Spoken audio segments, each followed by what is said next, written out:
Svefnráð, kaffidrykkja og svefn. Hverjum þykir ekki gott að byrja daginn á kaffibolla?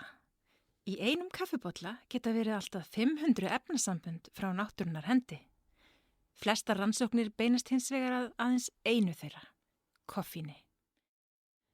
Við ætlum að fjalla nokkrar þessara rannsókna, sérstaklega þær sem ræðum áhrif koffínneyslu á svefn.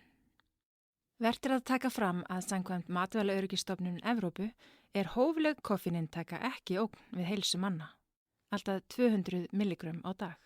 Konur á barneignaraldri ættu samkvæmt könnun að neyta minna en 300 milligrömm á dag. Koffín getur gert suma svefnvana og skapstygga.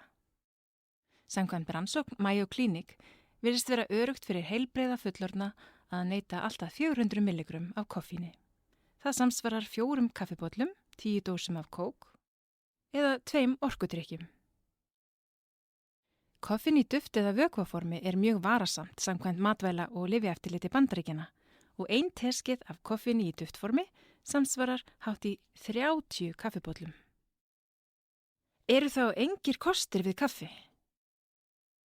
Jú, fullt af kostum. Rannsóknir benda á að hófleg kaffidrykkja geti haft jákvæð áhrif á heilsuna og geti meðal annars dregið úr líkum á sykursýki 2 og skorpulifur. Samkvæmt einni rannsókn virðast minni líkur á því að fá hjartasjúkdóma, heilablóðfall eða jafnvel sumartegundur af krabbameini. Fylgikvillar og mikillar kaffidrykkju. Höfuðverkur, minnisleysi, taugaspenna, tíð þvaglát, hraður hjartsláttur og vöðvaskjálfti eru allt fylgikvillar og mikillar kaffidrykkju. Áhrif á svefn. Margir finna að koffínneysla fram eftir degi hafi áhrif á svefnin.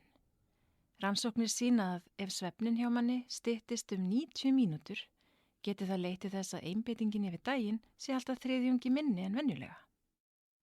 Ef þú notar koffín til að halda þér vakandi yfir daginn, getur það skapa vítahring. Prófaðu koffínlaust kaffi. Það til mikið af góðu koffínlausu kaffi sem bragðast jafnvel á kaffi.